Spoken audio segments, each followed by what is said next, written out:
Assalamualaikum warahmatullahi wabarakatuh.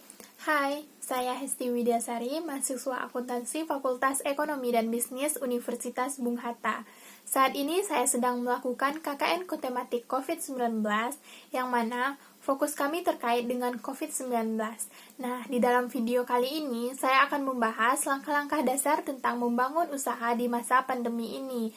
Nah, penasaran dengan apa saja yang akan dibahas? Yuk ikutin videonya sampai akhir. Terdapat 7 langkah mudah dalam memulai bisnis di masa pandemi ini. Yang pertama yaitu membentuk pola pikir bisnis di dalam kepala. Langkah awal yang bisa Anda lakukan untuk memulai bisnis menguntungkan tanpa modal adalah membangun pola pikir bisnis di dalam kepala Anda.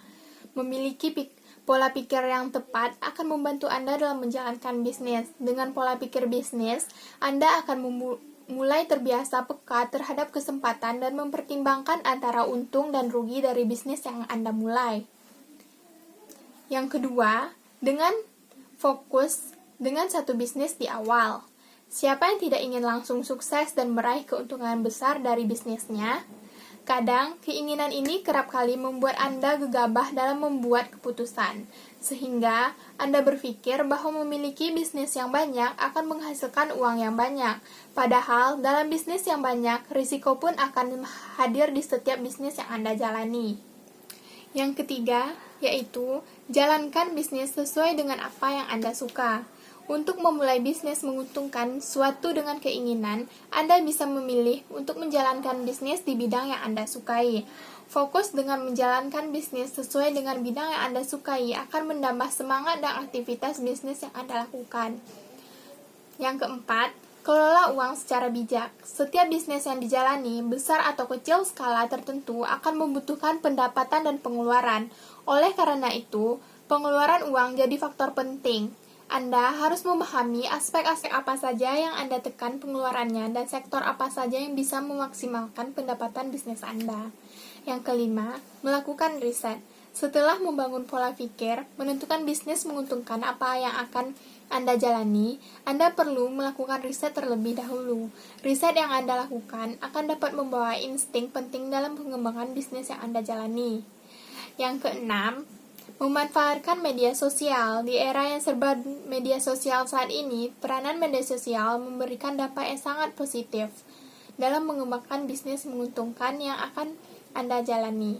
Memaksimalkan penggunaan media sosial sebagai salah satu senjata untuk promosi bisnis Anda, target yang tepat sasaran merupakan salah satu keuntungan yang bisa Anda dapatkan dari menggunakan media sosial untuk mengembangkan bisnis Anda. Yang ketujuh atau yang terakhir yaitu terbuka terhadap kritikan dan saran. Dalam menjalankan bisnis, kehadiran kritikan dan saran bisa jadi faktor yang menguntungkan. Dengan terbuka terhadap kritikan dan saran dari pelanggan, Anda akan lebih mudah mengetahui tentang kekurangan dan kelebihan atas bisnis yang sedang Anda jalani saat ini. Keterbukaan ini akan membuat Anda lebih mudah melakukan adaptasi jika sewaktu-waktu iklim bisnis sedang menggeluti perubahan secara drastis. Nah, itulah beberapa dasar-dasar untuk membangun usaha di masa pandemi ini. Dan berikutnya, saya akan membahas tentang jenis bisnis menguntungkan di masa pandemi. Di masa pandemi seperti ini, wajar jika Anda merasa ragu dalam memulai menjalankan bisnis yang Anda idamkan. Pasalnya, pengetahuan Anda mengenai kondisi ekonomi yang kurang stabil membuat kita harus berpikir panjang dalam mengambil keputusan. Berikut beberapa contoh yang dapat dilakukan di masa pandemi ini. Yang pertama yaitu bisnis kuliner. Anda bisa memulai dengan skala lebih kecil, seperti di kawasan rumah dan sekitarnya. Sebagai contoh, Anda bisa bersaing secara bisnis dengan cara memberikan jenis kuliner alternatif yang sudah ada.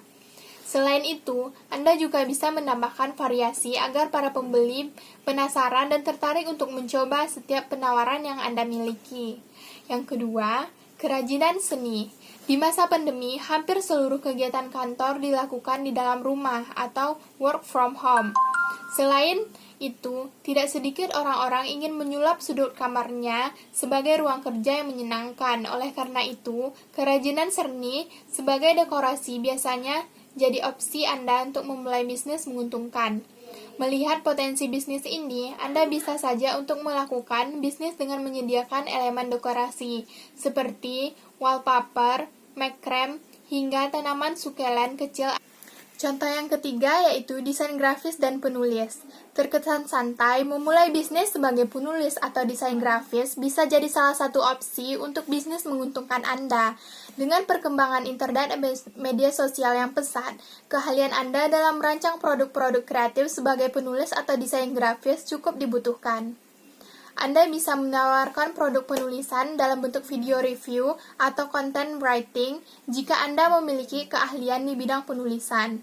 Sedangkan untuk Anda yang memiliki di bidang visual, Anda pun bisa membantu teman-teman yang juga sedang berjuang menjalankan bisnis di masa pandemi ini dengan cara membentuk desain poster atau flyer yang bisa diunggah ke konten media sosial.